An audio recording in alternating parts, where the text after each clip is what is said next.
Bismillahirrahmanirrahim. Assalamualaikum warahmatullahi wabarakatuh. Kami dari kumpulan Abu Shah ingin membentangkan tentang tajuk tamadun Islam. Ahli kumpulan kami terdiri daripada Muhammad Shah Zulfakri bin Muhammad Rashid, Muhammad Amirul Syafiq bin Syukur dan Muhammad Amirul Luqman bin Rafdan. Di dalam tajuk tamadun Islam, kami akan menerangkan tentang konsep tamadun Islam, prinsip tamadun Islam dan juga sumber tamadun Islam. Konsep tamadun Islam akan dibentangkan oleh Muhammad Shah Zulfakri bin Muhammad Rashid.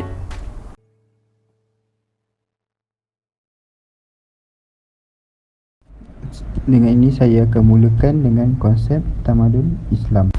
Pengertian tamadun dan tamadun Islam mempunyai perkaitan daripada aspek bahasa dan istilah. Tamadun ini dapat dilihat melalui sudut bahasa Arab, sudut epistemologi, bahasa Inggeris dan Latin. Dari sudut bahasa Arab, terdapat beberapa istilah yang dirujuk dalam konteks tamadun. Antara istilah-istilah tersebut ialah madaniyah, tamadun dan hadarah. Dari sudut epistemologi pula, istilah civilization dalam bahasa Inggeris berhubung kait dengan kemajuan dalam kehidupan manusia yang membentuk peradaban dan tamadun. Ini menunjukkan bahawa istilah civilization yang dimaksudkan sebagai tamadun manusiawi lebih merujuk kepada kemajuan jati diri manusia di dalam membangunkan kehidupan. Seterusnya ialah pandangan sarjana-sarjana Islam. Beberapa terminologi telah digunakan oleh sarjana-sarjana Islam yang menunjukkan maksud tamadun. Antaranya ialah Al-Madaniyah, Al-Umran, Al-Hadarah dan Al-Tamadun. Yang pertama ialah Abu Nasir Al-Farabi. Beliau merupakan sarjana Islam paling awal yang membincangkan tentang tamadun. Beliau telah memperkenalkan istilah Al-Madaniyah dalam abad ke-11 dalam kitabnya Al-Siyasah Al-Madaniyah. Terminologi ini diambil daripada perkataan Madinah, iaitu negara Islam pertama yang diasaskan oleh Rasulullah SAW. Madaniyah ini digambarkan oleh Al-Farabi sebagai pencapaian umat Islam di kota yang berasaskan kepada wahyu, iaitu akidah dan syariah.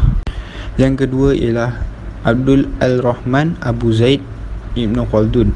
Beliau telah memperkenalkan dua terminologi, iaitu Al-Umran dan Al-Hadarah di dalam kitabnya Al-Muqaddimah lil Kitab Al-Ibar.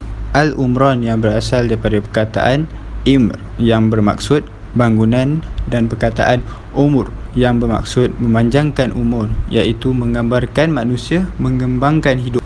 Al-Hadarah yang berasal daripada perkataan Hudur bermaksud yang hadir, dan Ibnu Khaldun merujuknya kepada masyarakat hadari, iaitu masyarakat yang tinggal menetap di kota dan bertentangan dengan masyarakat badui, iaitu masyarakat yang tinggal di padang pasir serta sentiasa berpindah rendah. Menurut Jurji Zaidan, tamadun merujuk kepada pencapaian umat Islam yang berpusat di kota dalam bidang kerohanian dan kebendaan yang berasaskan agama.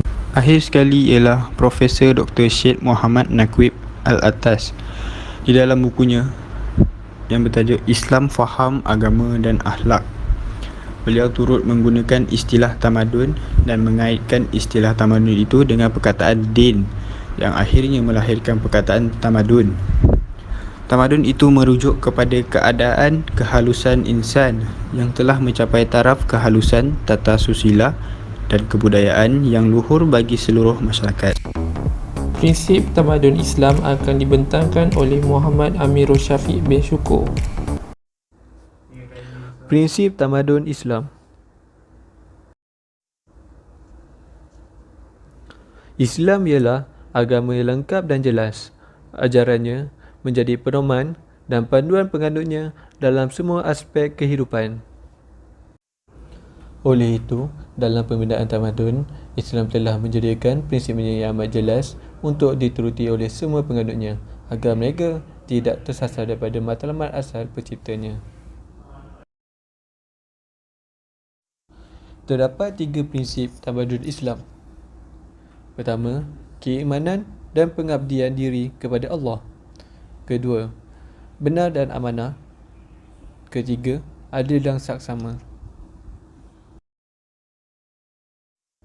Yang pertama, keimanan dan pengabdian diri kepada Allah. Hakikatnya, kehidupan bertamadun dalam Islam ialah penyempurnaan tugas dan kewajipan manusia sebagai hamba kepada penciptanya. Oleh itu, prinsip utama yang ditekankan dalam kehidupan bertamadun ialah sejauh mana seseorang itu beriman dan berusaha menjelmakan keimanannya itu ke dalam alam realiti. Kedua, benar dan amanah. Antara perkara yang menjadi prinsip utama tamadun Islam adalah benar dan amanah. Benar bermakna sesuatu yang berpandukan ajaran Allah Subhanahu Wa Taala. Setiap penganut Islam dituntut agar selalu bersikap benar sama ada dalam fikiran, perkataan dan tindakan. Kehidupan manusia di dunia ini juga ialah satu amanah.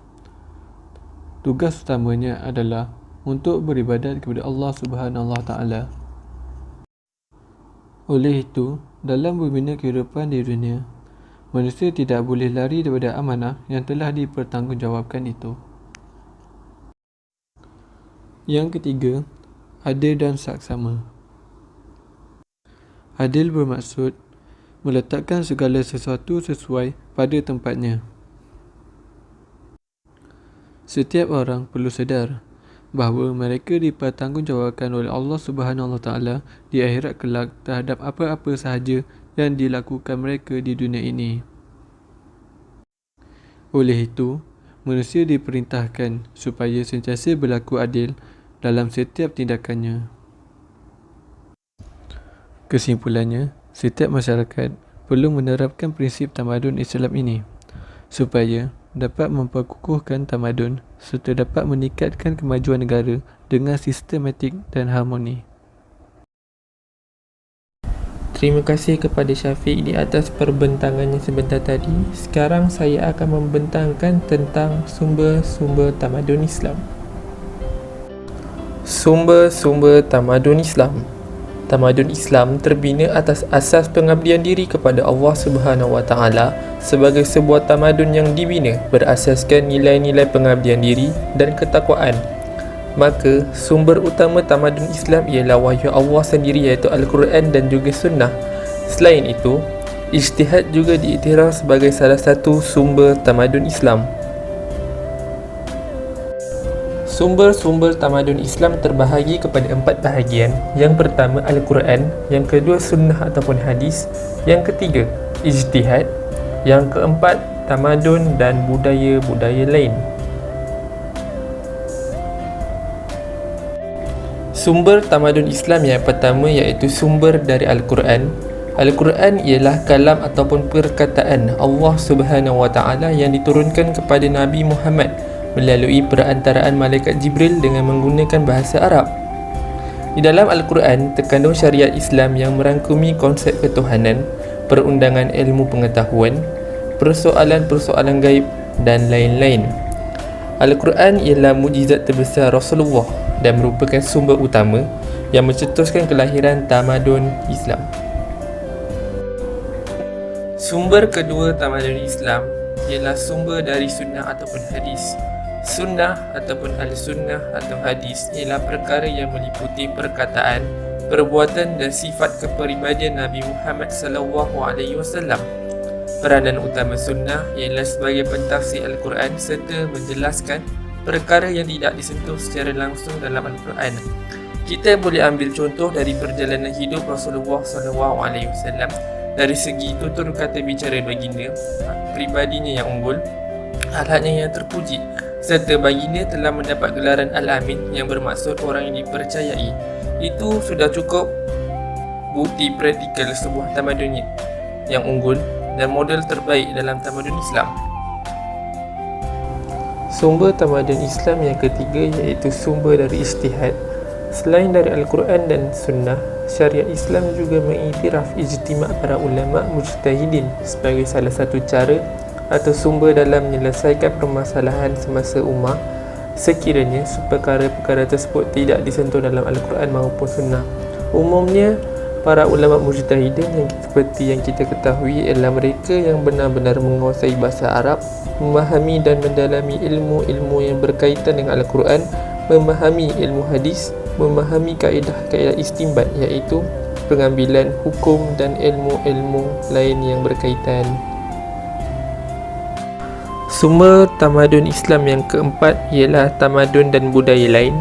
Islam bersifat terbuka dalam menerima nilai-nilai dan idea-idea daripada tamadun dan budaya lain dengan syarat ianya tidak bercanggah dengan syariat Islam. Nilai dan idea dari mana-mana tamadun diasimilasi dengan tamadun melalui proses interaksi yang sihat. Kita boleh ambil contoh daripada sistem diwan atau kementerian yang diperkenalkan pada zaman pemerintah Khalifah Umar Al-Khattab. Sistem kementerian ialah saduran daripada sistem pemerintahan kerajaan Romawi.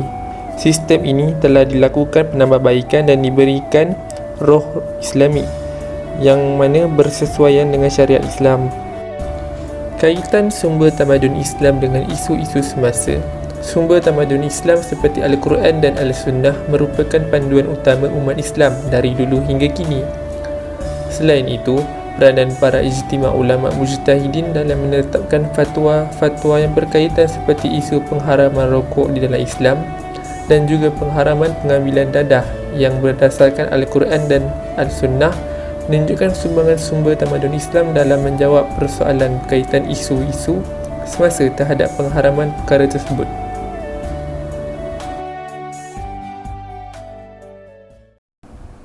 Sekian, itu sahaja daripada kumpulan kami. Yang baik itu datang dari Allah, yang buruk itu datang dari diri kami sendiri. Wabillahi taufiq wal hidayah. Wassalamualaikum warahmatullahi wabarakatuh.